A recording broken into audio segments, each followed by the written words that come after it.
Good evening, everyone. Thank you for joining all the attendees. So some hygiene for the attendees. So you have a Q&A section here. The idea is to take as many questions from the panelists. We have really esteemed guys who are, I know them personally for the past 2 to 4 years. They are the leaders in their own areas. So use the Q&A button to ask questions and we will try. So Nikhil and me will coordinate to get a few of them answered right away. And if not, then we will separately make sure we answer each of the questions offline. So that's was one thing. We also have a poll. So during the last 15 minutes, we'll activate a poll. We would want to hear your feedback of do you think this was useful to you and what are the more topics on which we can take more webinars. This is the first one. We'll take more. So we would want to hear from you that was this useful or not. So kindly use Q&A and to ask questions and engage with the audience, right? So before I go to the introduction of our panelists, I'll set a quick context. So Abhishek, yeah, just to interrupt you, people can't see all the panelists together. Can you please look into it? Can you change it to grid view, please? Yeah, just 1 second. Yeah. Is it better now, Nikhil? Yeah, I can see it. I think the attendees can't see it. Okay. I think all are visible, I believe. I think clearly. Yeah. Okay. Is it okay now? Are Yes, all of you able to see the attendees? Yes, I think we have a yes from Vishali. So yeah, great. Okay. So, needless to say, we live in strange times. All of you are at home. Maybe the parents and students are at the home for the first time together in their whole life. This was never the case. And the reason that we put up this panel is that we really wanted to understand that, there are some very obvious first order effects for education institutes, right? And the first order effects primarily are physical lockdown, scare and health uncertainty, offline outbound activities coming to a halt. There are no walk-ins, there are no physical interactions. The curriculum continuity has got hit from classroom point of view. Entrance examinations and deadlines are getting delayed. But I see a lot of second order effects also, which will definitely pan out, like people's ability to pay in the long run. Parents might lose jobs. Traveling and commuting probably will keep on extending for a long time. The long-term investment on education will be questioned. Safety on the premises of the education institutes will be questioned. Students and parents will want fee waivers, installments, and sanity and hygiene institutes will become very, very important. So these are the basically second order effects, which we'll see very, very quickly. And the objective here is to understand that can technology play a very, very important part in mitigating this second order effects, right? And if technology can play those important parts, what are the leaders today doing about it?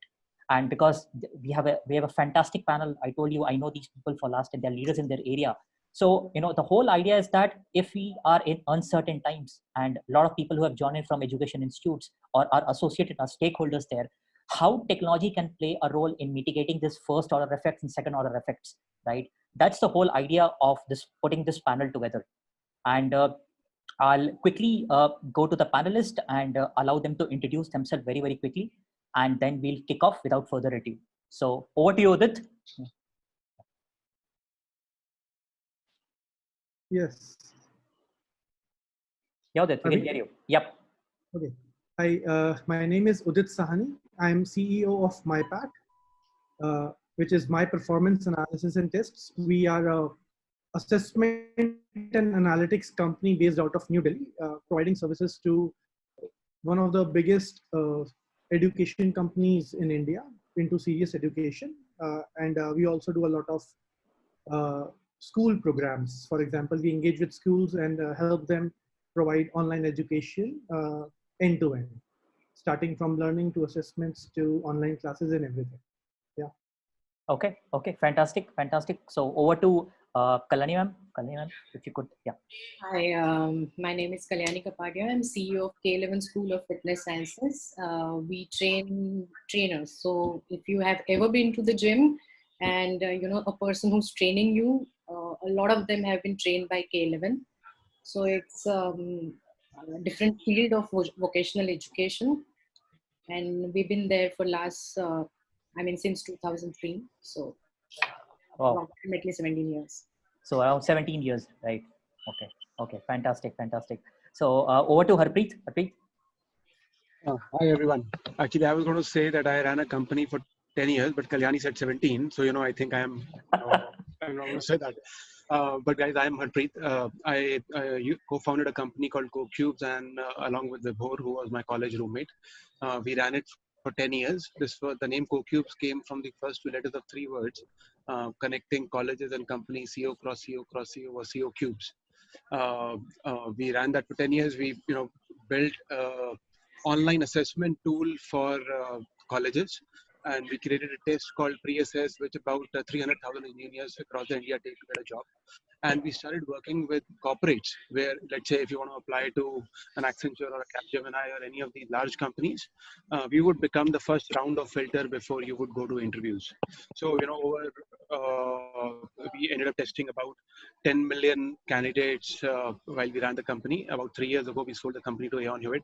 And right now I am Lukha or free. That'll give me ideas on what to do in life. Okay, great. Ajay. Hey, hi guys. Welcome to the session. My name is Ajay, and I lead the VMC technology. I'm directly responsible for the growth of VMC technology. VMC technology, as an organization, we are the first pioneer in cloud telecom like essential services after COVID-19. So we have more than 6,000 customers across India.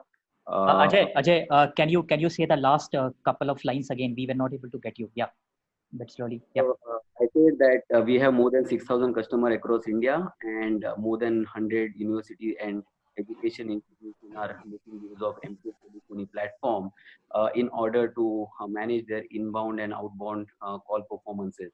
So we basically help organizations to enhance the customer experience and pre-sales productivity integrated with cloud-based CRM solutions. Great, fantastic. So for panelists who are not able to hear Ajay clearly, Ajay runs a company called Mcube. It's a leading provider of cloud voice and telephony with a major customers in the education industry. So my name is Abhishek, guys. I run a company called ExtraaEdge. We are one of the leading players helping more than 150 odd education institutes of all shapes and sizes increase, manage, and predict their admissions. So we are a one-stop admission software stack for the education industry, and very delighted to have all of you here. So without further ado, my first question to Udit. So Udit, for myPAT, and when this whole lockdown hit, right? My first question to you is that what were the first challenges you saw in terms of the overall digitization initiatives that you had to take when you saw, and not only at myPAT but also overall FITGI being one of the biggest trainers of test prep in India, and they have been for a long time. I was myself a student. So what are the first challenges you saw, and what are the key digitization challenges that you saw at the start when this whole thing kicked in, and what preemptive measures you saw? So I want to more focus on what challenges you saw at the early stage, as far as the organization is concerned, as a leader of the organization. Yeah. So it all happened just so suddenly. In fact, we started working from home a week before PM Modi announced the lockdown throughout the country. We had started working from home since 18th, and we started preparing for it maybe a couple of days before that.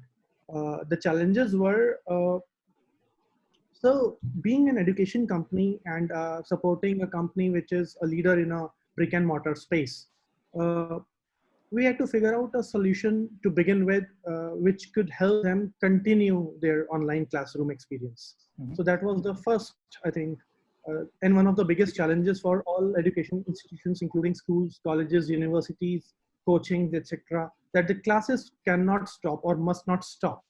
How to mitigate that? If you go deeper into this challenge, you would find a variety of problems and variety of similar solutions. For example, a lot of the task force might not be trained enough, right, to handle technology. People might not know what tools to use, how to use them, and there would be a mental block also, right? Students are also not aware of how to, because they have been getting all of these lessons in the classroom. That is one. The second thing is, this is the period of a lot of admissions, when a lot of admissions take place. Session beginning April is the academic session when it starts. So a lot of activity goes on for education institutions at this time, right? Another thing is, what happens to assessments and testing? So people who are already online, taking assessments online, and analytics is getting generated online, they are well versed, but think about schools. How will they mitigate this situation? Teacher sitting in her home, sending either a recorded video to her students or taking a live class with the help of softwares like Zoom. And then what happens to homework? What happens to assessments? And how do they go about it? All these challenges were very apparent very early on. And it's been real time for us, for our entire organization. Frankly, we have been working from last 30 days without a break, and the average time every person in our organization would have worked would be around 18 hours a day. Wow. That is because we felt like it was just, we were sitting in just so responsible a situation, you know. We catered to around 100,000 students as paying customers. What happens to them, right? Along with that, we also have a B2C segment, a lot of students there. What we did was, we made all our courses free for 2 months. Products worth 50 crore rupees were given free for next 2 months, right? So humongous redemption of these services by students. And we also opened our gateways to schools. So we would have a lot of capabilities in terms of how to conduct an online classroom at home, how to push a recorded video lecture, not on WhatsApp, but on a secured platform, right? A lot of courseware material, a lot of training is provided. So we in fact have to train teachers, right? How to conduct online sessions. You cannot assume they would know everything and they would go about it with perfection. And a lot of content as well as assessments to be provided to them. All of this for free to every segment we could touch, to institutions, to schools, to coachings, and even to B2C. So given that we were in such a responsible position, we thought let us focus on a single goal: how to empower our teachers, institutions, students, and parents to overcome these challenges. So, right. Brilliant. So Udit, can anybody? So a lot of audience has joined who would want to move to online learning and pushing their content and course. So can they leverage myPAT's technology off the shelf? Can they do that right away? Is there an online way to do that? Absolutely. Okay. In fact, in a matter of days, I'll be launching a page for schools and coachings and institutes who can leverage everything which was otherwise a paid thing for free during these maybe some time beyond that.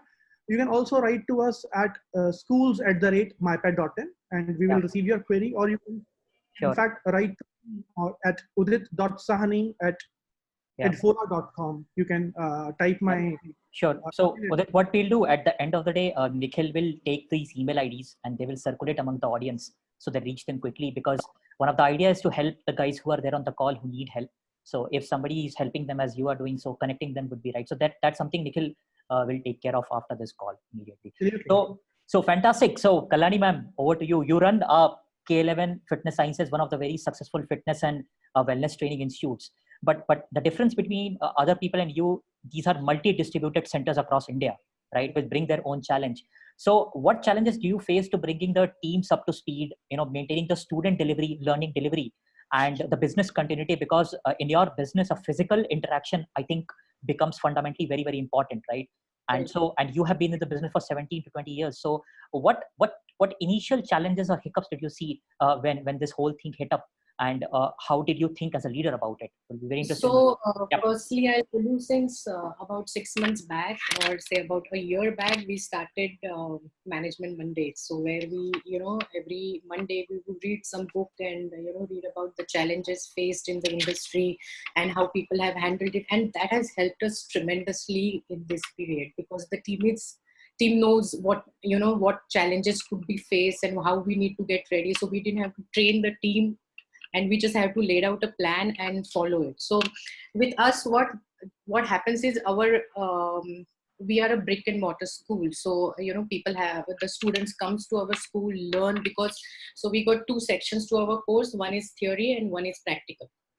So when this thing hit us, I mean, we were literally, and we had decided that we are never going to go the virtual or online classroom way, because in fitness industry, there are a lot of courses which are online, which does not have a practical module. And, if you are a trainer, I mean, you can't let somebody drive a car if he's not had a practical session. It's same way for the trainer. If the trainer doesn't know the practical application of the exercises that he's learned, then he cannot be a good trainer. He cannot teach what he's learned in the theory. So we decided that we are going to go hybrid model. What we are going to do, we are going to teach the theory with the virtual interactive classrooms. And once so it's not going to last beyond June. Beyond June, the school will open up. So what we have decided is all the courses that we have will go virtually right now.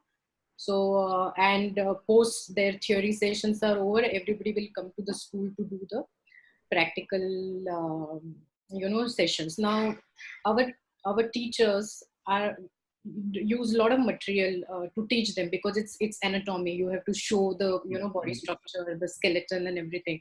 So we had to source out the software which digitally shows the, anatomical positions of your muscular structure, your bones and everything, and train the trainers. So right now Kaizad is in the meeting to train the faculties or discuss with the faculties that how we are going to take this ahead, at what point you're going to show what, because when it's on virtual classroom, we have to make sure the student is understanding very clearly. So that was the main challenge, but it is sorting out very beautifully, and the new avenues are opening up for us, because we had decided that we are never going to go virtual classroom the way online goes, but we are going to go virtual.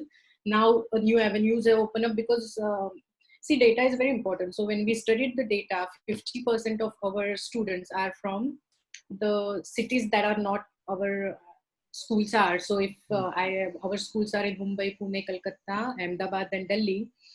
So 50% students are outside these 5 cities. So for them, it's going to be very easy, because they can finish the theory at their hometown and they just relocate. So our courses are 6 months. So 4 months theory, 2 months practical.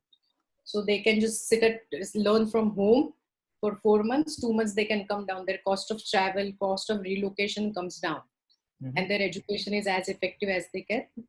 They can get it in brick and mortar school, because it's going to be interactive. It's not going to be only, we don't record the course and send it to them. So they have to be present in the classroom. We have also decided right now we will not take more than 30 to 40 students per batch, because we need to monitor the students, because their understanding about the knowledge base is very important for us.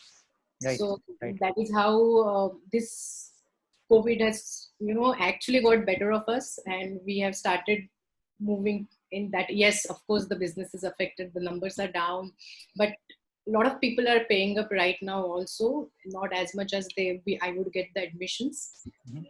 Admissions have taken a hit. Right. But I can see a bright future, because now we are starting the lectures again from 4th of May, and already the admissions have taken upward swing. So I'm quite hopeful about it. Though right now. Yeah. So Kalyani ma'am, I'm tempted to ask that how many hours are you working every day? I mean, I'm very tempted to ask this question now to everyone. Is it crazy? I mean, yesterday we finished the day yesterday at 1 o'clock in the night. So, it's really, I mean, it's a different long hours, but everybody's enjoying it. Not once my team has, complained. Kaizad and me call for meetings at very odd hours. And everybody is very eager to join the meeting. They want to be there. They want to participate. So the team is really strong. I mean,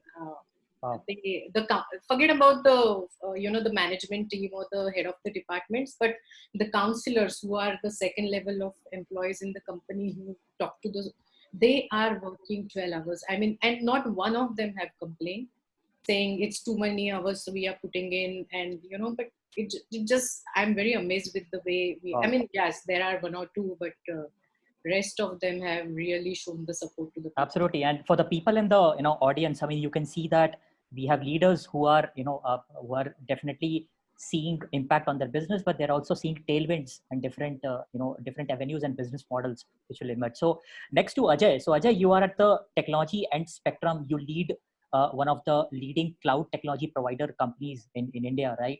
So what kind of a demand supply needs are you seeing from an education enterprise perspective you are witnessing in the last 1 month? Are people transitioning more towards cloud, telephony, voice enablement? What are you seeing in your business?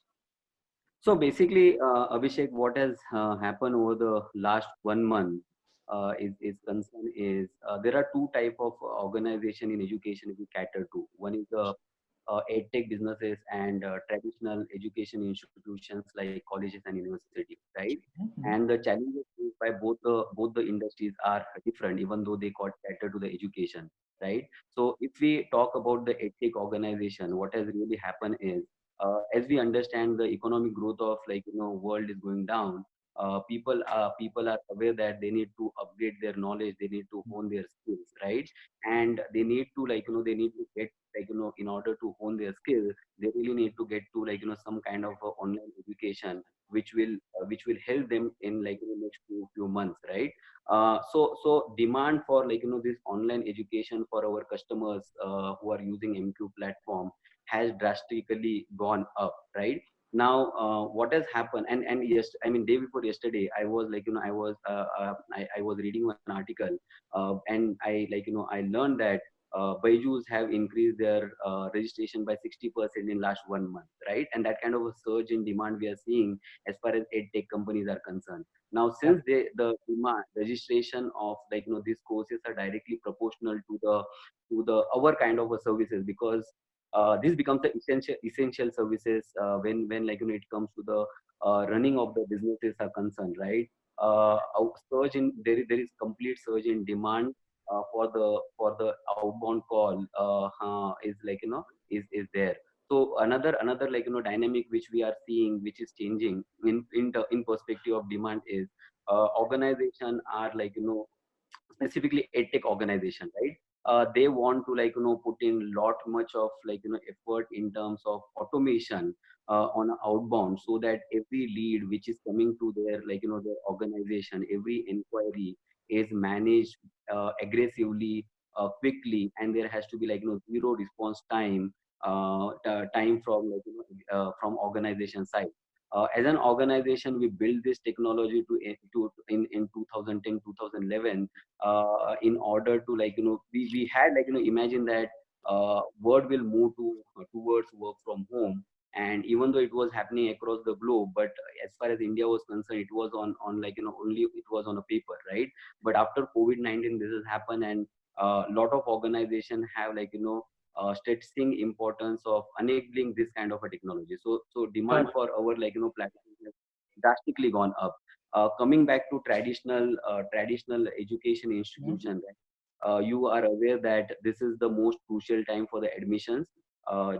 It gets started from February, and they have till August to September, right? Organization had always even though they are imparting knowledge, but they have been laggard in terms of adoption of this technology, right?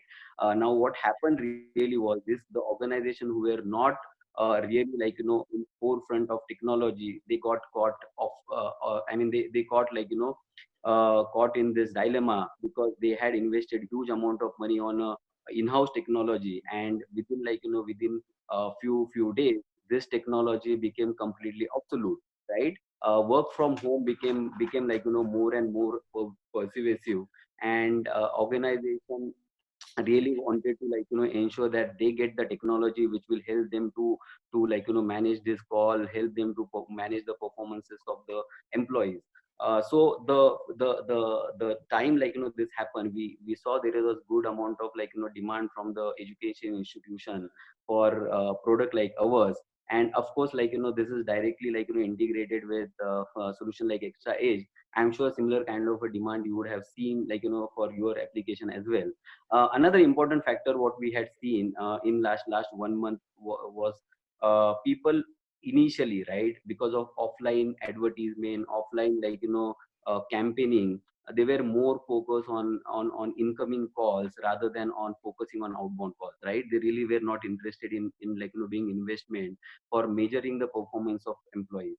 Now what had happened was in since people started working from home, they really wanted to know what exactly is happening, whether calls are being made, whether lead which had came to organization has been interaction happen, communication happen, and what kind of a communication had happened, right? So last month had been tiring for us because and luckily we had an infrastructure who can scale up rapidly. So we had huge amount of demand from our existing customer as well as new customer in terms of the performances of employees. And it makes so much sense, because in India today, what we see in Extra is that phone call is still a very pervasive ways of reaching out to a prospect student and a parent, right? So that has some things have not changed. So in that case, getting a technology stack on outbound becomes very imperative to have in these times, right? In that case, right.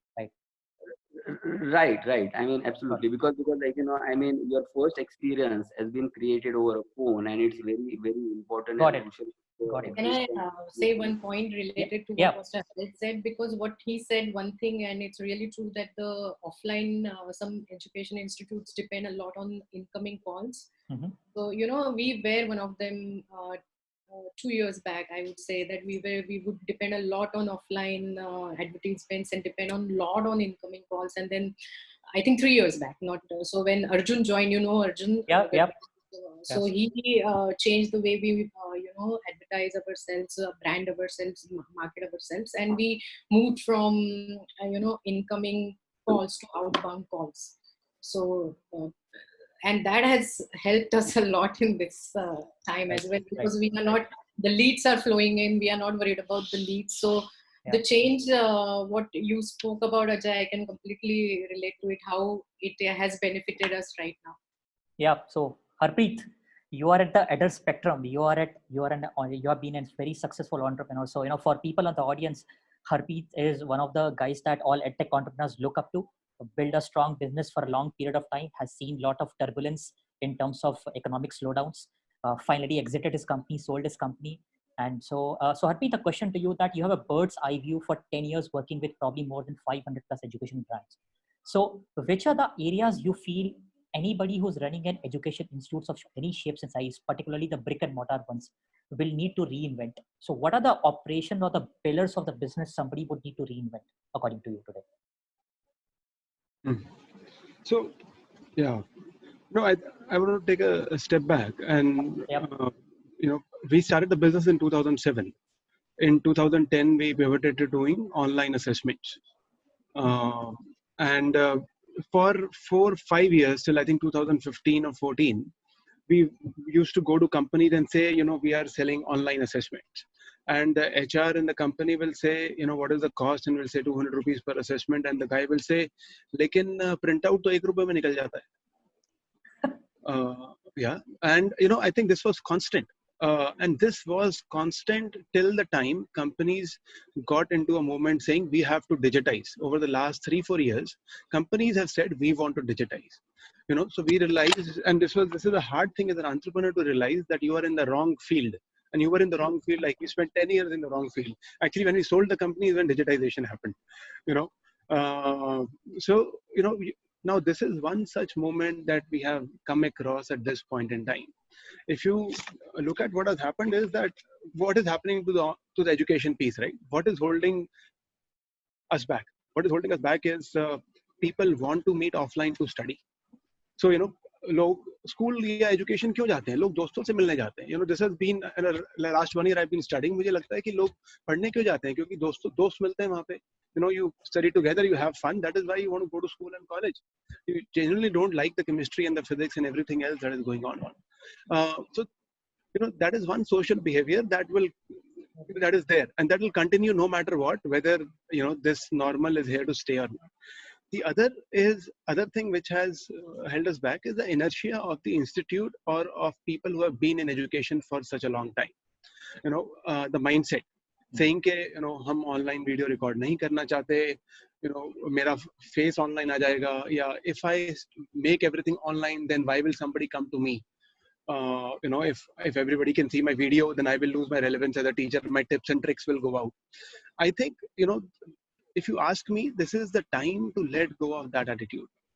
So, if you are an institute if you are an owner of an institute, whether it be education or coaching or something else, the key thing you have to do is let go of this mindset today and tell folks if they want a job tomorrow, then this mindset has to go.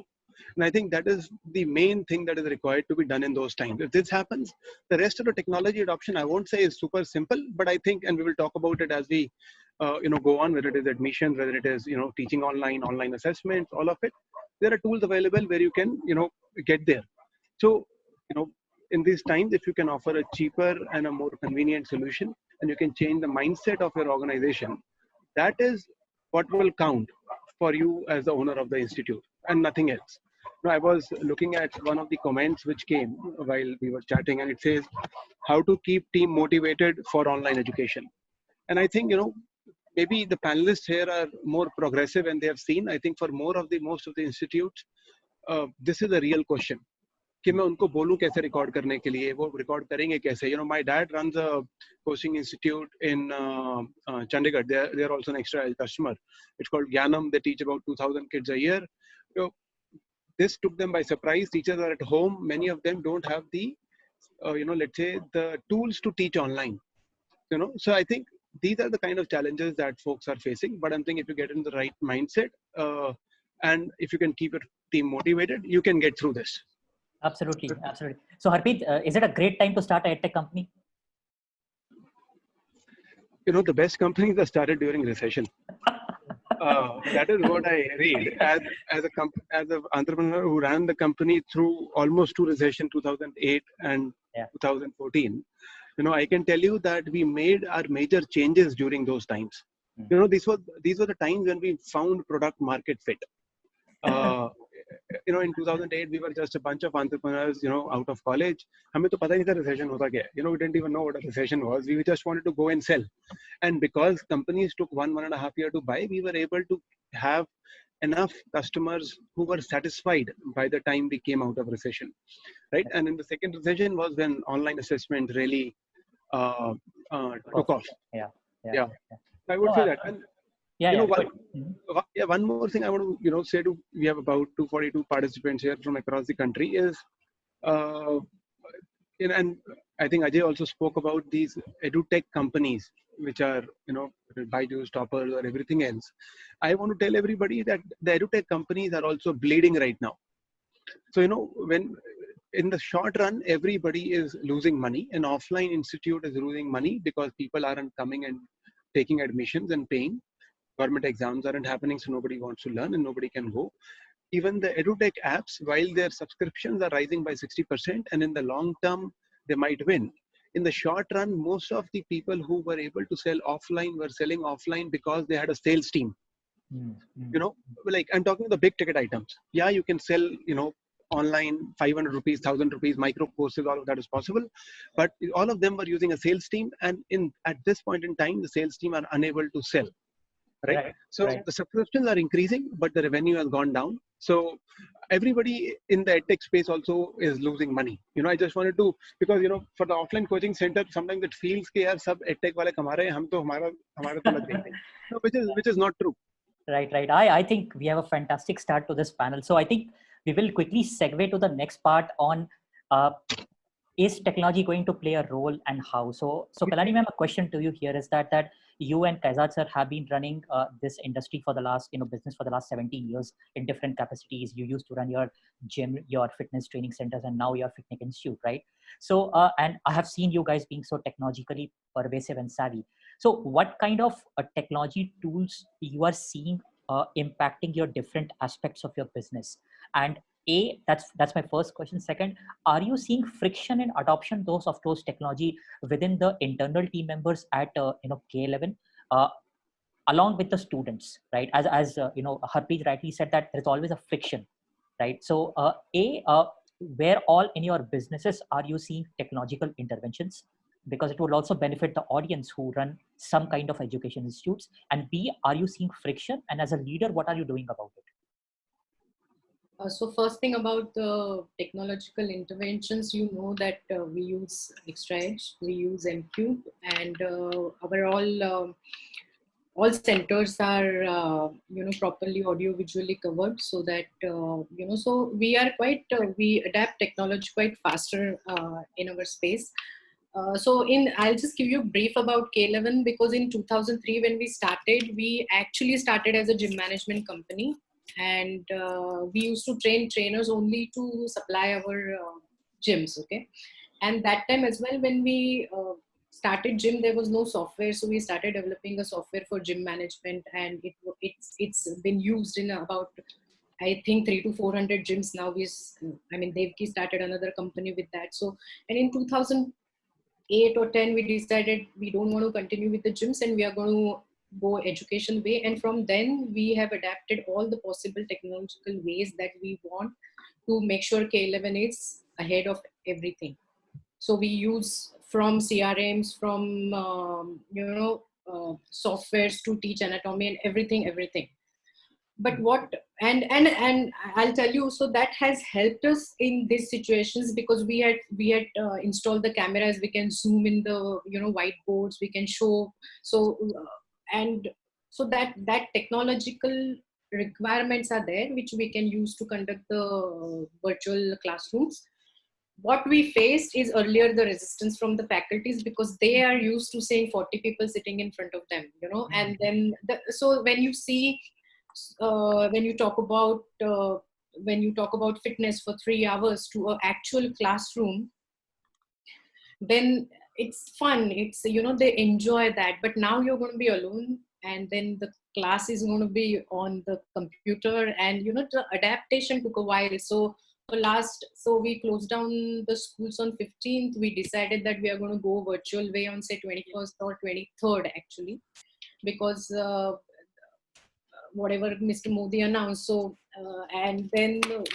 from then till now, Kaizad and Mayur Sabnis, who's the executive director of K11, are only getting faculties trained on presenting, because it's going to be virtual. It's not recorded and sent to a student.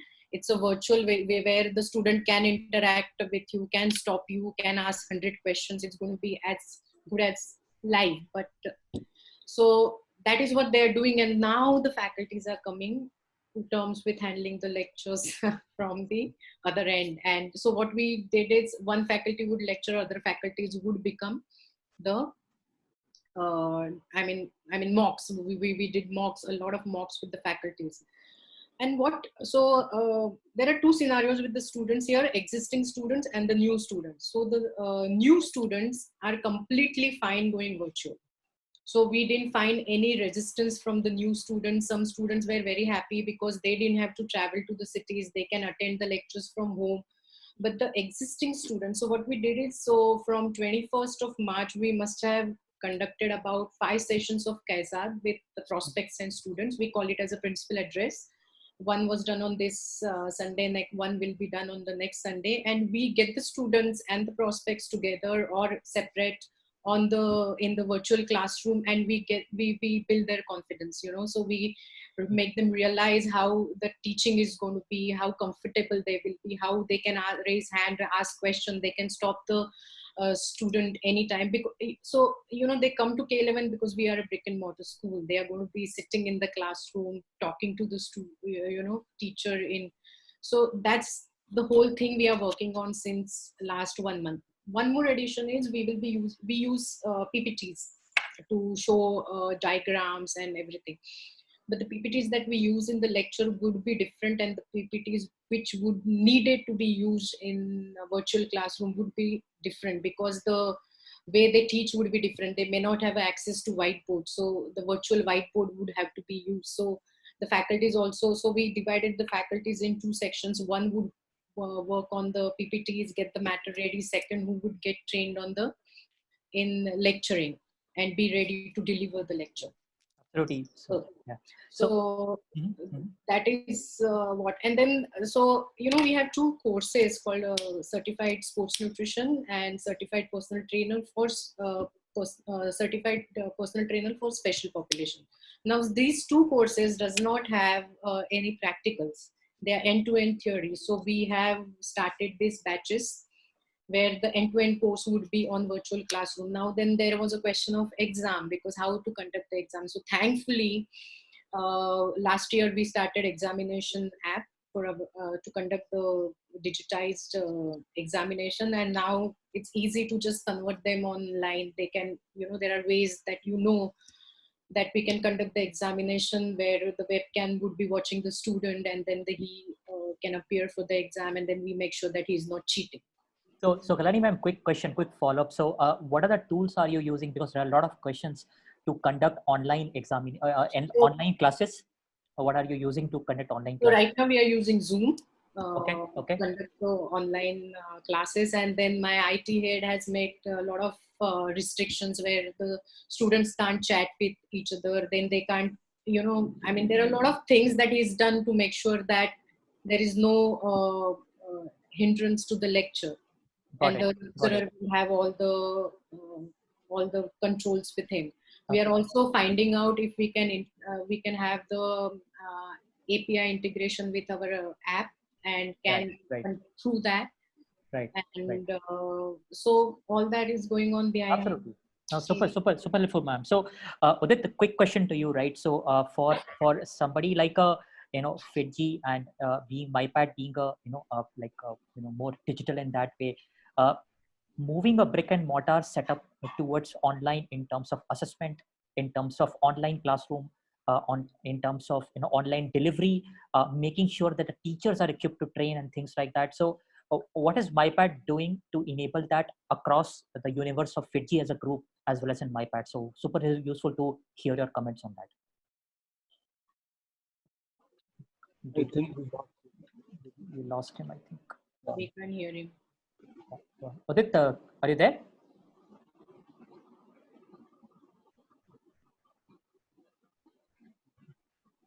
He just replied to me.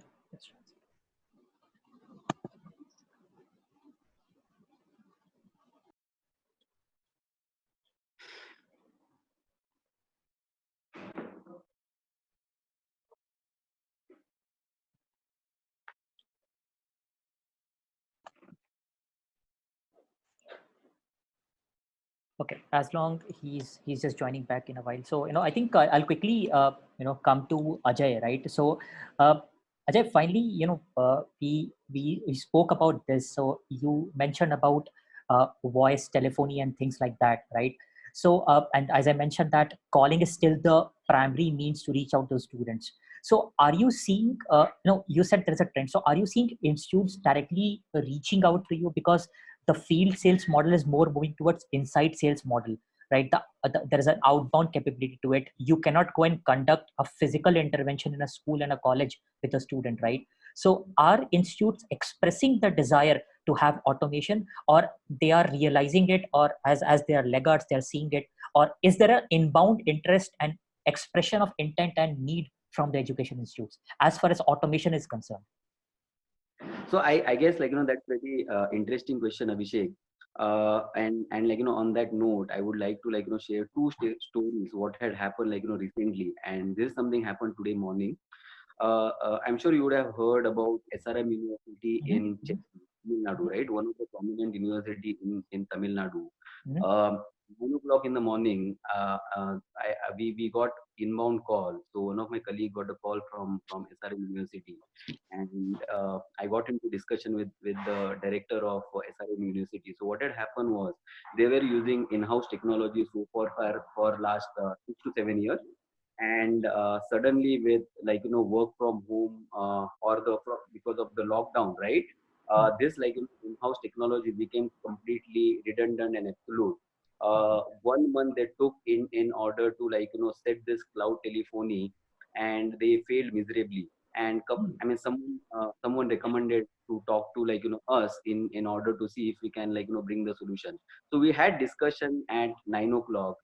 We got the purchase order by 11 o'clock, and 4 o'clock. I mean, before this call could happen, right? We had already implemented the technology. So 4 o'clock, their 40 employees of SRM had already gone on a cloud to start making the call, right? This shows that yes, and even though so far, right, education industry had been laggard in terms of implementing or adapting the technology. However, we are seeing great amount of change in the psychology and adaptation. Another interesting story is, I mean, before this lockdown was announced on 12th or 13th, right? There was client of mine which I was following up for almost 4 to 5 years, right? For at least to get a discussion that how can we help in terms of monitoring the performances are concerned, right? We did not get a single invitation from the director or top level guys. And suddenly on 12th or 13th March, I got a call from the director's son, because what had happened, and they envision that going forward work from home option will become relevant, and they will, if they do not implement right kind of a technology at this moment, right, they will fall, I mean, they will come to a back front, and it will be very, very difficult in terms of monitoring the performances of employees are concerned, right? So you are absolutely right, the on-field model is completely becoming irrelevant, at least for a short while.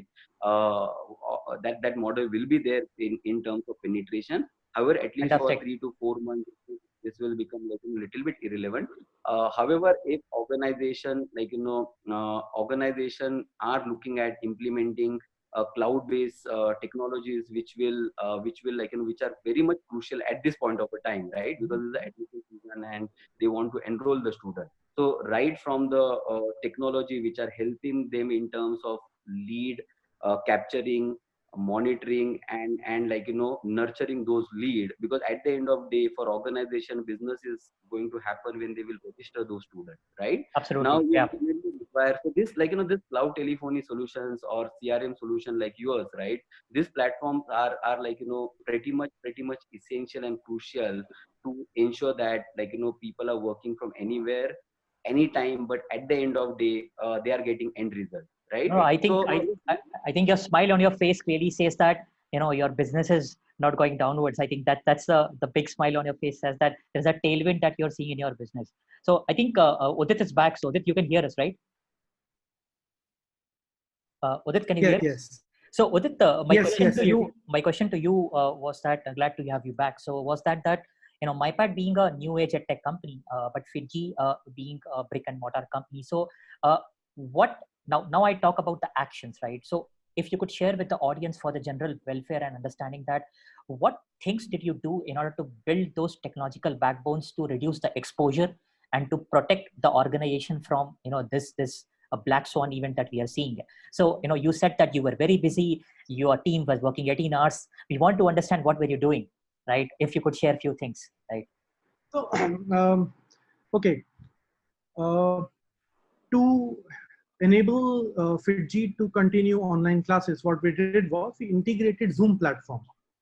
You can go to Zoom's website and buy out their platform licenses, but it is not feasible to work that ways at scale. We had to write a middleware application software to manage that. We are a pan India organization, right? We provide services to, say, people in 50 cities, in maybe 100 centers and 100 schools. So how to manage at scale? So we had to write an application software to manage those Zoom meetings. And we also had to comply with various security restrictions. So for example, we do not share even iota of data of integrated data to Zoom at all. So privacy getting maintained. The challenge was how to enable a student and teacher get into a tutoring session. So we had written that middleware for us. I can also expose that for other institutes and schools if they of course. wish. Yeah. So we have also written software to maybe you can upload or schedule, let's say, 1,000 meetings at once with the help of the middleware we are talking about, without sharing any real details. Okay, so that is one. The other application, so this made them live. So maybe in last 10 days around, they have had around 1 million hours of tutoring sessions conducted flawlessly. Wow. Because we also had set up a support channel at scale. Anyone facing any kind of trouble, maybe can contact us through a support channel. We're there to support them with a very small team. However, we have seen now there are just negligible enemies at all. We also did another stuff to make them deliver at scale. We had 1,000 faculties, teachers to take in a matter of 2 to 3 days, right? Another thing which we did, because there were many people who had gone to interiors, the internet connections were not stable. Even students who came from interiors to cities, they were not able to travel at all. So how to help them? We also created a platform for video on demand. Right. So if there is no internet or internet at restricted times in restricted bandwidths, what you can do is you can simply record a video lecture and push it on a platform, and the entire batch would get it in a secured manner, wherein there is no download option at all. It is only streaming, and streaming based on the internet connectivity bandwidth you have. So for example, you would have seen while you are using a YouTube on the move, it practically creates so many URLs at different bandwidths for you, which would continuously jump to one URL to another based on the end user's bandwidth. So there is no disruption. Right? Yeah. So we also implemented that. The third thing was admissions for all large institutes, I would say, happen offline. Right? They generally have a process of an admission test and then online counseling. So we enabled that for various organizations and to help them get disruption, make the disruption as minimal as possible for them. Because I think I have a fundamental belief that in these times of COVID-19, the better we can work, it will have lesser impact on the economy, and the economic cycle must continue to move on for everyone. Right. Fantastic. And these resources, go ahead. I would also share this, that maybe I'm in Delhi. I can see, in fact, students from standard 3 or 2 also getting online classes from their schools. So a lot of schools, in fact, almost every one of them have gone online in some or the other manner. They simply are looking out for the right tools and right trainings and right support. These are the 3 things that you need. You need the right tool. You need some training sessions on how to conduct flawless sessions. And then you need support. If something goes wrong for you, you're not a techie. How to resolve it. If you have these 3 in place, you will sail through. No, absolutely. And I believe that few of them can also be made available to the public, right? For example, they can leverage, because a lot of people might not have the skill or competency to build these APIs and structures. So maybe they can leverage that which has already been built, right? So for the audience, what we will do that we have some similar questions like that. We'll share the inputs and we'll try to answer them. So Harpreet, over to you. So Harpreet, a very interesting question coming on your way, right? If you were the CEO of an education institute today, what will be your top education investments in technology that you are going to make? So if you had a P&L, you had the spend, you had a team. So what are the top few technology investments you will make? COVID, no COVID, still because of these times that we live in, right? What is the investment that you will make? So I think, one interesting thing about all education institutes, and this is different from many other sectors, is that the flow remains the same. Yeah. You have to acquire a student, you have to teach a student, you have to assess a student, you have to clear their doubts, you have to chat with them, stay in touch, and then the most important, you have to get them an outcome. Right? So, if I was today running a company which did that, I will ensure that all of these 5 processes are most efficient. For example, if I was running a large Edtech company which had a sales team, I would use this opportunity to bring the sales team online and see, tomorrow can I not have the sales team? Because at the end of the day, sales team ek majboori hai. If all of us could do without sales team, we will do without sales team. Because it makes the thing efficient. So I'm saying, I'm going back, acquiring the student, teaching the student, assessing the student, ensuring that the doubts are cleared and ensuring that, they get an outcome. These are the 5 things that I will ensure are most efficient as possible. And just make sure all of that is working. What I want to actually share is, I posted a comment on LinkedIn to say, what software could I use to do all of these things? For example, at Mcube, we work with some of the largest universities in the country to bring their online assessments, bring assessments online for them, right? And we run like we'll do 50,000 assessments, 1 lakh assessments a day across the country, 50 cities, all of that. So I know how online assessments work, but I did not know the rest. And I posted an online LinkedIn post to say that I need to bring up offline coaching institute online. How do I do that? What I can tell you is that across all the comments I got, there is no consensus. So, for example, my dad's institute already uses ExtraaEdge for admission, but essentially for bringing the college online, I heard EdSoft, I heard Class Plus, I heard VizIQ, I heard Google Classroom, I heard Academy, I heard Kandura, I heard Moodle, I heard Mega Exams, I heard Eduzilla, Class Pro, Real Learning, Zoom. So, these are so many solutions out there that for an education institute there, it is very hard to pick what is important. So one thing Abhishek, actually wanted to say to you is, and I think some of the guys are also asking it, you have to figure out a way to tell the entire audience, that is one of the reasons that they are here, that which solution can they use and how to compare different solutions. Something I don't think we are covering adequately enough. And maybe, you can do a separate webinar on it or something. Yeah, right? of course. The two things that I would keep in mind if I was to choose a solution, one is I wouldn't choose the cheapest solution. I think this has been the consumer, when I say the consumer, I mean the person running the education company, because they are the consumer of edutech in some ways, right? The education solutions is generally like there's a great solution available, but it costs, let's say, 1 lakh rupees a year. But the local app guy says, sir, I will make the app for you for 15,000. Don't worry, it will work well, right? And you default to the cheaper solution. So what I would highly recommend is, do not default to the cheaper solution, default to a solution that works. And by working means you don't need to go with somebody who's absolutely new. You have to talk to their customers. You have to actually use it and see it works. This is, absolutely critical. And the other thing I would want everybody to consider, and I would consider if I was running the company, is what is the cost of switching out of the system? If I am a provider trying to sell a solution to you, I would try to make it so that you can't get out.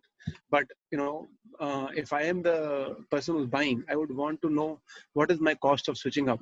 Which means if you are working with an organization who gives you an app which is white labeled, but tomorrow if you want to not work with that company, will you still be able to keep the same app without getting students to download it again, but change the backend? Is that possible or not possible? Right? So I think, a lot of solutions, Abhishek, you should do a separate webinar to address those.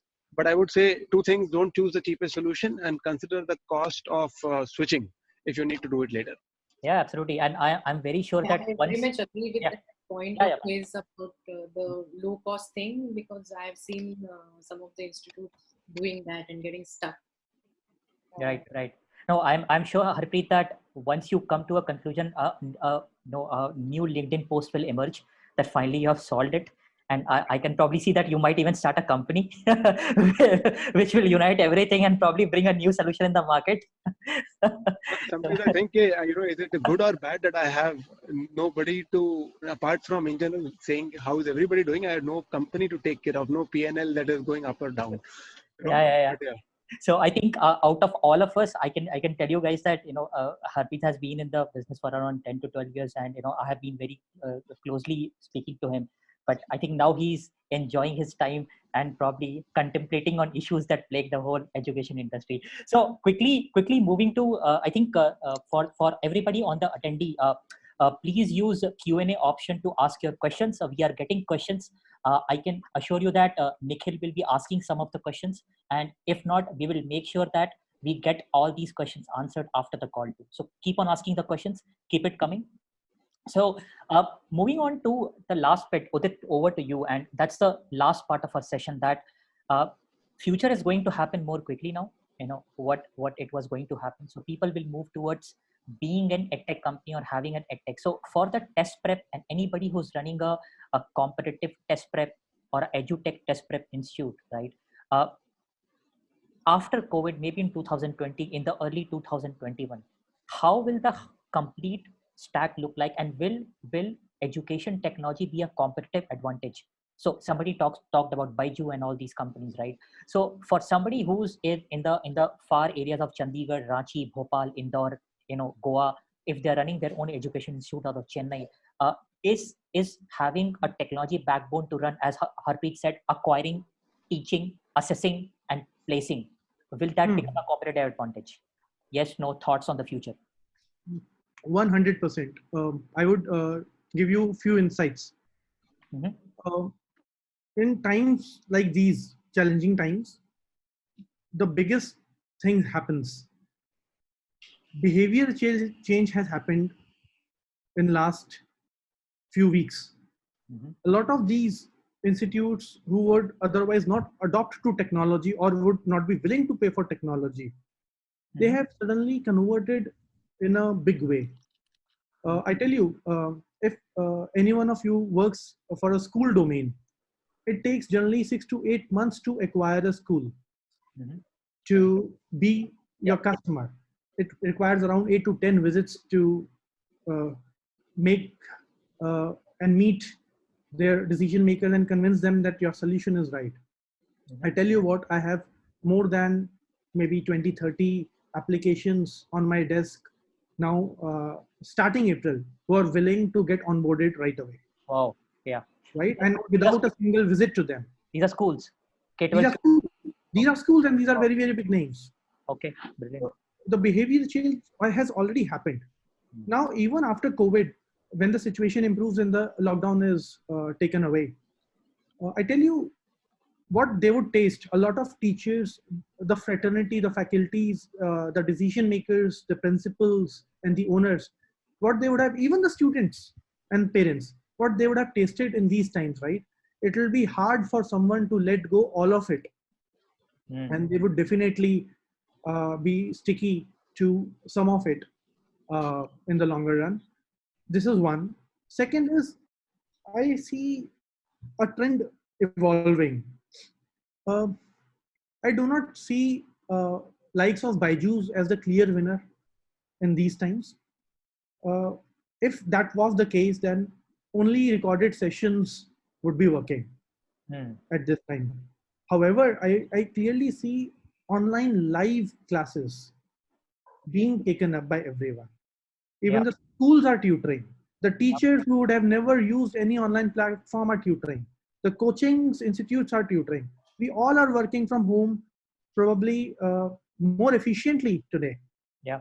There's less time wasted in talking to each other and more time, more productive hours spent, right?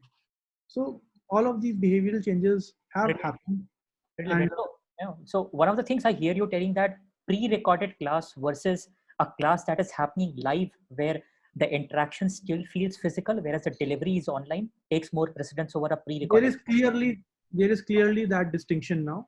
Yeah. The market has given its verdict. Absolutely. I think that's a very subtle and fine point. So for all the people in the audience, I think one of the very important point that also has been corroborated by Kalyani ma'am is that online delivery has to be as much real as possible. If it's recorded, then that connection with the student or with the audience gets lost, and the technology has to be built that allows that to happen at scale.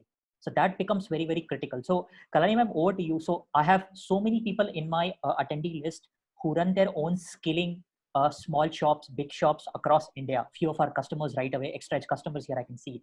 So for them, for those leaders and for those people in the organization who are here, what would you say for them to to use this as an opportunity to relook at their delivery, at their overall organizational capabilities, and improve on? So if you were to mentor few of them, right, what would you tell them today?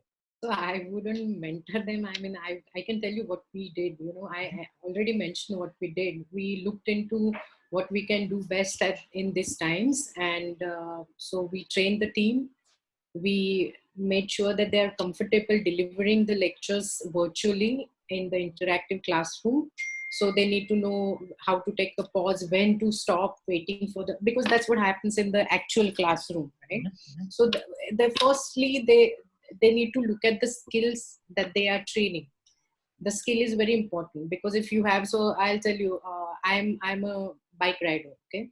So Yeah. I want to learn about the bike, machine and everything. So I was inquiring about the courses, which is again a vocational education. So there's one institute in Mumbai. So I was in touch with them, and suddenly, that number popped up on my phone. So I called them to check. That skill cannot be taught offline. Online. Or not even the virtual classroom. So they have to be present there to get their hands dirty with the machine. So depends on the skill that they are teaching. Beauticians, you cannot teach online. Not even a virtual classroom, because it's you need to learn it properly on actual person. So it's different from skill to skill. So it depends what skill they are teaching, and they should look into it, how to adapt virtually into a virtual classroom. I wouldn't suggest anybody to go online, because we do not believe into online and recorded lectures, but that's just how we think about it. It depends on how they need to think about it, but that's what I would say. And then making your team ready to adapt a new change is a big challenge, and that needs to be handled very well, because you need to have your team have the confidence of delivering the lectures virtually, because you're switching from offline lectures to virtual interactive classroom.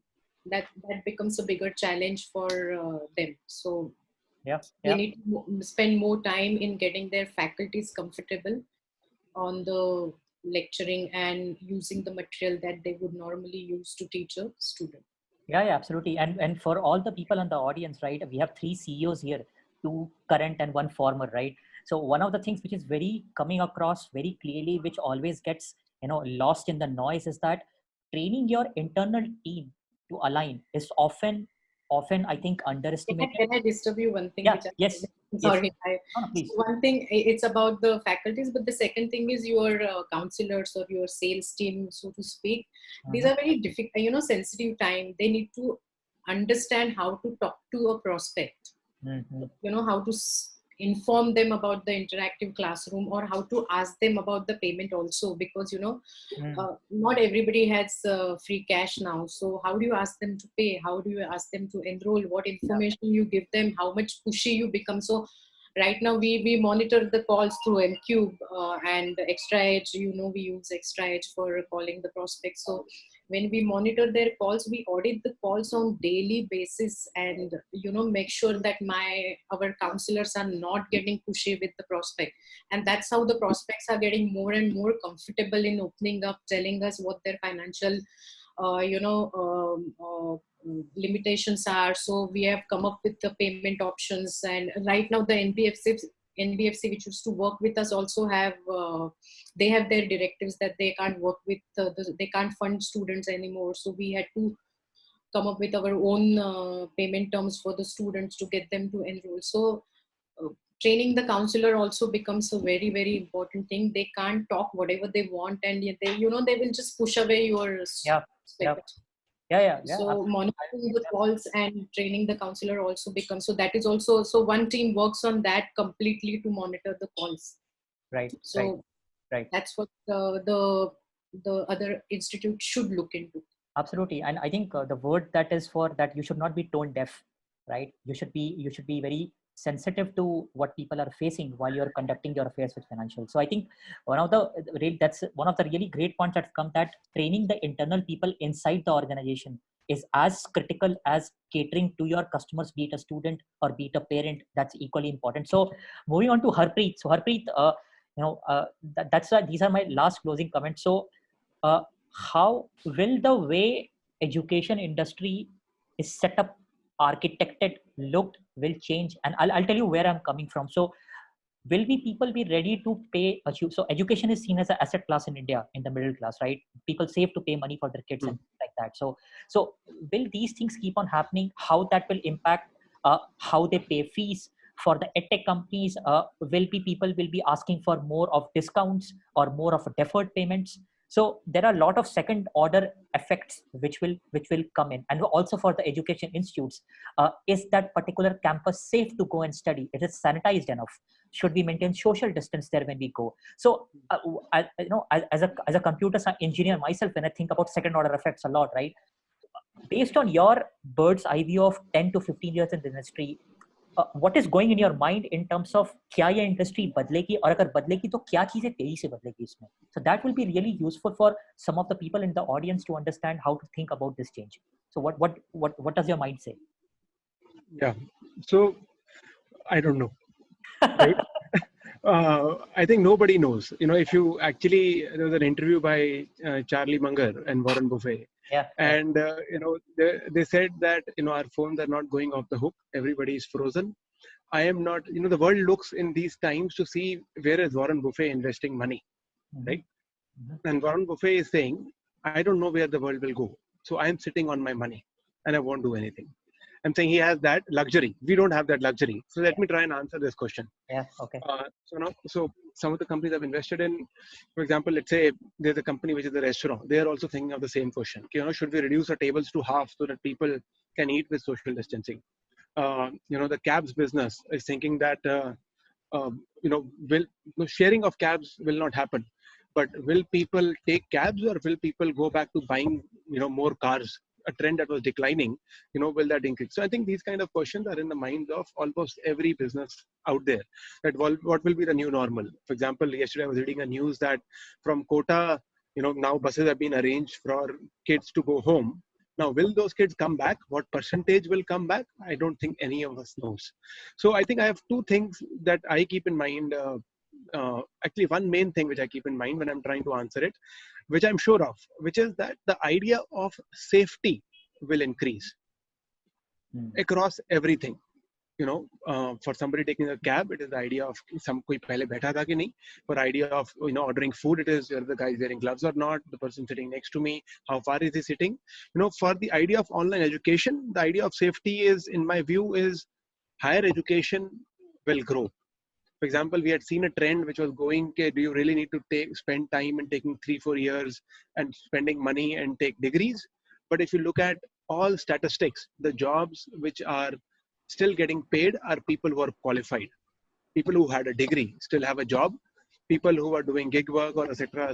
today are facing much tougher times. So the idea of safety, which means the idea of having a skill, idea of having a higher education, all of that will grow.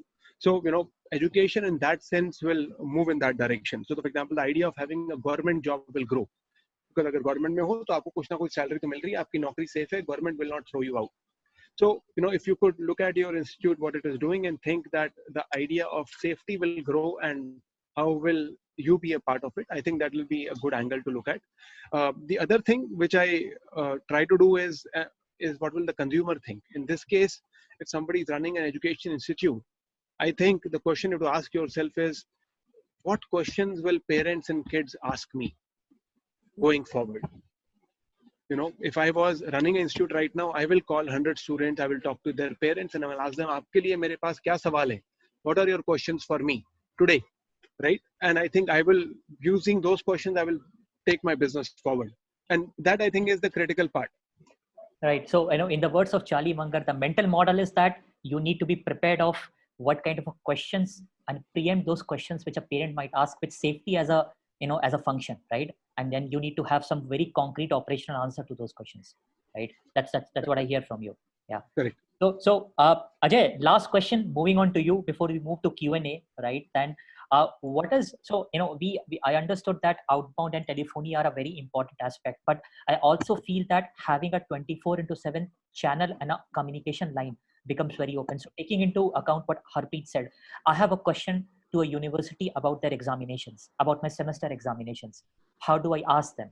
I just cannot send an email. I want somebody to pick up the call and answer those questions, or I want to be at least heard by every few days. So not only acquisition, but maintaining that communication line becomes very, very important. So what is your one message to people who are moving out more from a brick and mortar to it? So when, for example, you gave an example of SRM. So when you are evangelizing your solution to them, right?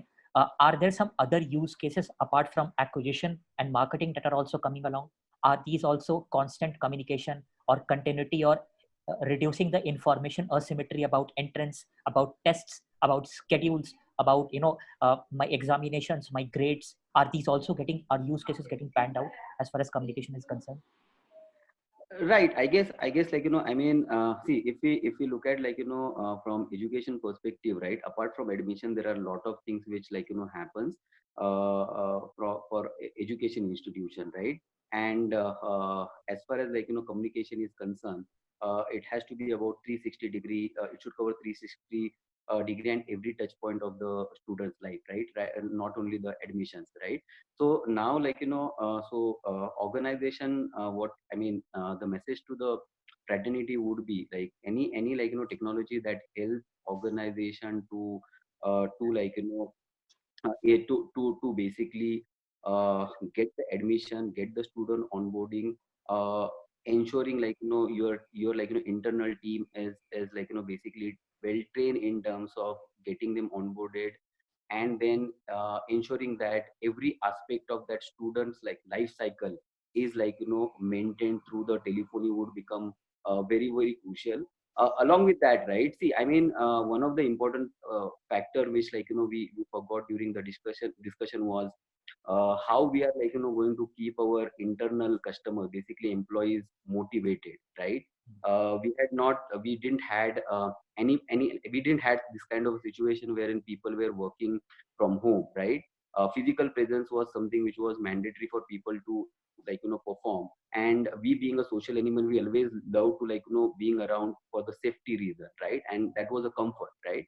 Now until unless you do not use right kind of a communication technology, how are you going to keep motivating your employee? Also becomes one of the aspect going forward, right? uh, Work from home will, I mean, might become a reality coming soon in India as well, right? And every technology that that basically touches this particular part will define the future leaders in education industry. Absolutely, fantastic, guys. I'm energized at 6:15 in the evening, talking to all of you. And so I think we should segue to Q&A. There are a lot of interesting questions coming on our way. So Nikhil, are we good to take some question and answers right now? Yeah, we are. So I will just share some which are to panelists directly. So Yeah, I have a go ahead. question for Kalyani ma'am. So what alternate strategies you have adopted to stay afloat during this lockdown? Yeah. So I think I have already answered that question about alternative strategies, what we have done and what we have started. I mean, I think Kalyani ma'am, the question is more from us. So she's pinging me. The question is more from a financial point of view, that if you're running a business which has a heavy influx towards cash flow where physical classes happen, right? So what are the alternative strategies to manage that financial situation is what. so you have to seek for a line of credit. You have to seek for a loan. So we are NSDC partners right now. We are funded by NSDC, and so we funded in the sense we have taken a soft loan from NSDC. So NSDC had sent us an email about providing support, but what support they are offering is little less. So we have written to them, asked them for the more. But one thing what we need to remember, and we always have done it, last 1 year has been tough due to some decisions that we have taken. But what we used to do before is we would always keep 10 to 15% every month aside as a buffer for us, so that if we need to reinvest in future growth or anything, it used to come useful. So that we couldn't do for last year because we changed the way we operate. We changed a lot of things in the company and we had a loss, and we coming out of it, and then this is hit us again. So, but if I was in that 1 year earlier position, I would have had enough reserves to take care of the company and wouldn't have had to worry about it. But right now we are working on getting loans and making sure we are staggering the salaries in a way that everybody gets paid properly. And we have spoken to each and every staff in the company. We got about 185 people working with us. We have spoken to every single person, and decided a percentage as per what they are comfortable with, and we have started whatever the inflow is coming, we have started paying with that. But the utmost priority for us is staff salaries right now, nothing else. Yeah. I hear a very different tone from you, that take care of your staff salaries first, because that Yes, that's how the staff is going to be motivated, because if they don't see we taking care of them, they are not going to take care of us. And right now, we, both of us, I mean, the management as well as the staff, needs to take care of each other to stand in this situation and come out of it. Because if we stand together, we are definitely be, coming out of this situation very soon. Absolutely. So hopefully what we are planning, what we are working on should. Yeah. So Harpreet, a question for you. I'm combining 3-4 questions into one. That companies like GradeUp, Testbook, and Academy are charging barely any fees. So how do educationists survive? And then there is another question, is that how do we cope with powerful brands who are already operating in the online class? So how do we compete with these VC I funded? just wanted to ask you, Abhishek, whenever you say online class, because whenever it's Yep. always a recorded video, or you're talking about a virtual classroom? I think it's a combination of both. I think the delivery is online. It's a combination of both virtual as well as live classroom, I think. But we are talking more about recorded. That's what, I mean, these brands generally promote and sell.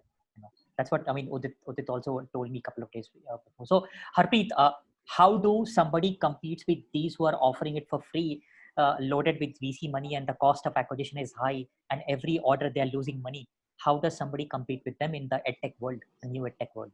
Is a question that is coming from a lot of people. Yeah. So I'm saying, before answering that, I just want to add to what Kalyani said. I think what she has portrayed is actually what many education institutes are going through right now. And I would highly recommend cutting down on all costs. If it means you had real estate, you have to go back and negotiate with the owner.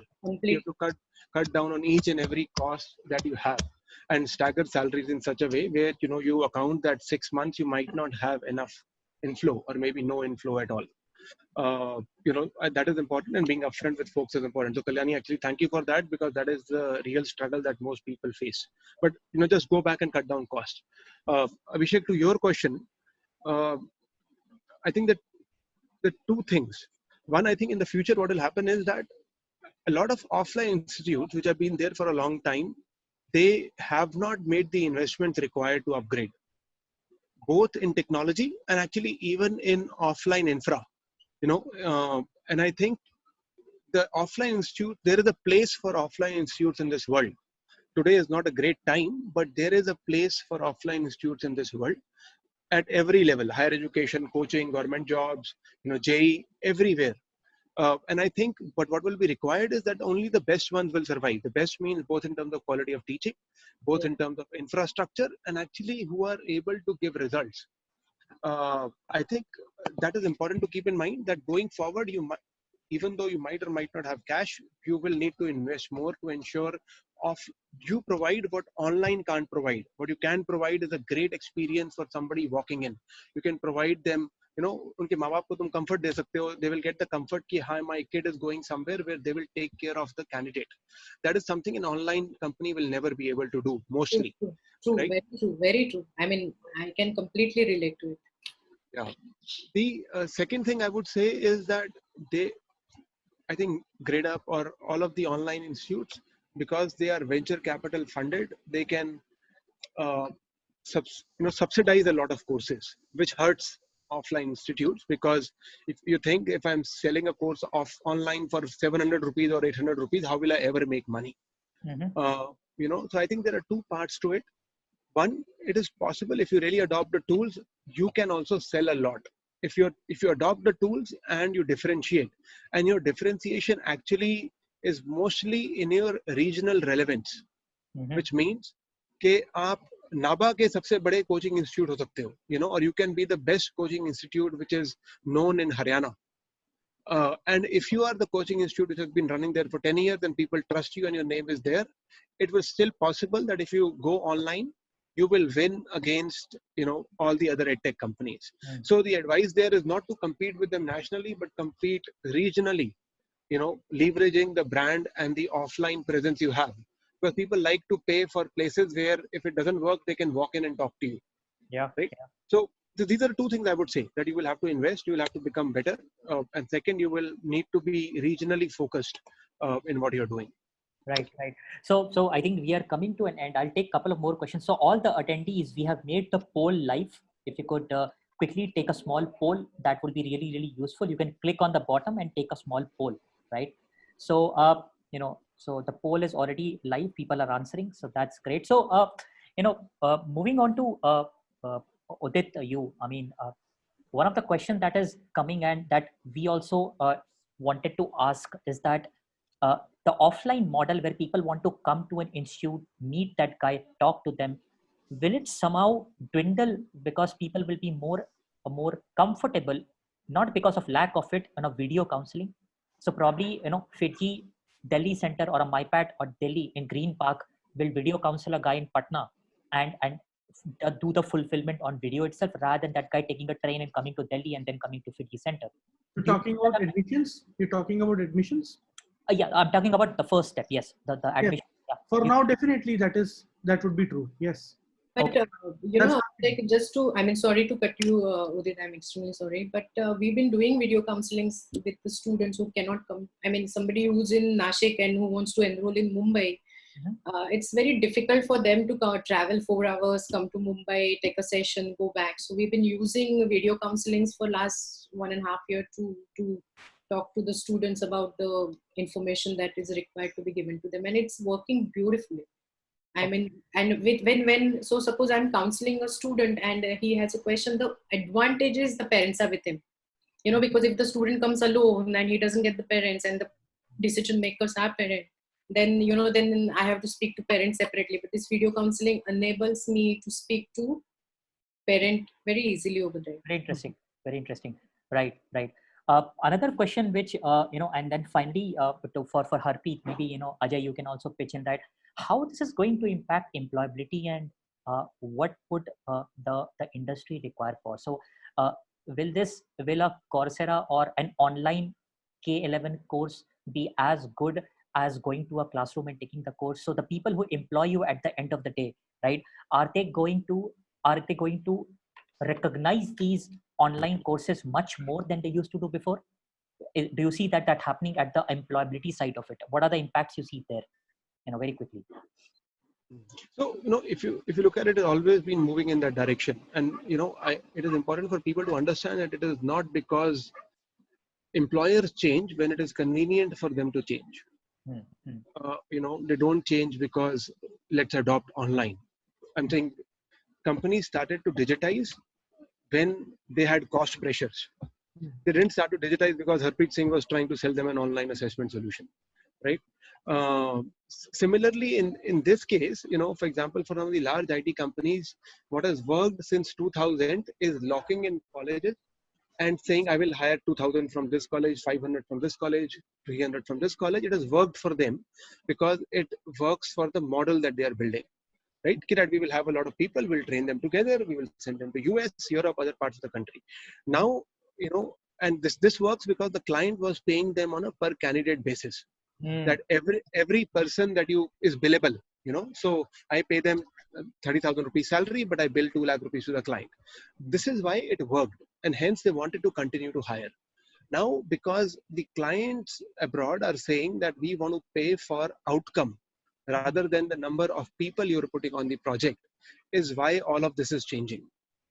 This is why companies will get out of the model of less campus placements or hiring less number of people.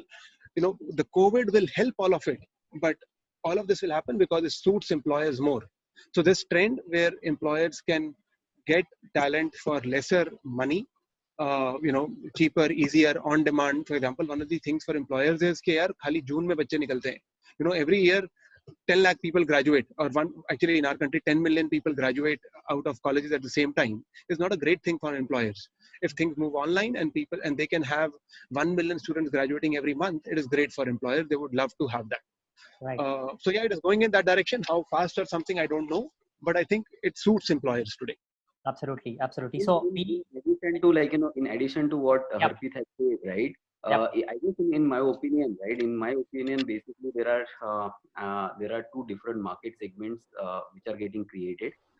We always had online market, we always had offline market. However, however, convenience, right? Convenience and cost of technology is is impacting people to take more and more online courses compared to the offline, right? So definitely there will be a trend where people will move for certain courses at least, right? People will move completely to online, and brick and mortar model will still will still here will be here for for majority of the Absolutely. yeah. Yeah. I think Ajay, that's interesting because if you look at traditionally the MOOCs, the starting rate are very high, but the completion rate are very poor. So I think it will be very interesting to see whether this is impacting that trend, that people even go on to complete it, because it might sound very intuitive at the start that people will go down, but the completion as compared to an more of a physical touch, which probably will happen probably at a K11, will be more as compared to online, right? So I think, guys, for all of in the audience, the attendees, right, we will try to get answered all your questions with the panelists here. Please mail all your questions at marketing@theextraedge.com.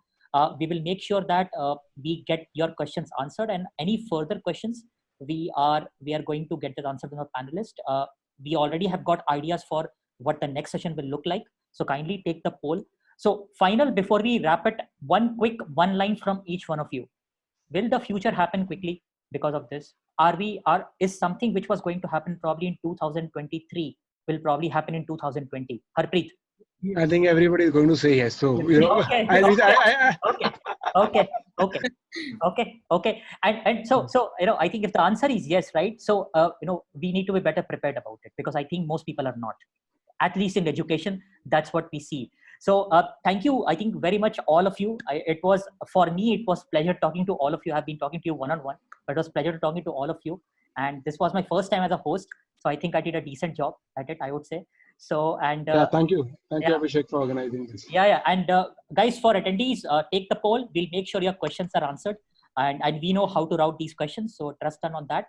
And panelists, keep safe. Have a good day, everybody, in the attendee session, and keep motivating your team and serving your customers. Okay. Thank you very much, guys. Thank you very much. Bye. Okay. Bye. Bye. Thanks. Okay. Bye. So, guys, we are going ahead and we are closing this session. So again, just to repeat, you can post our questions at marketing@theextraedge.com. Nikhil has already posted that comment, and reach out to Nikhil for any queries. We'll be more than happy to answer that. Okay, guys, have a good evening, and we are ending the webinar.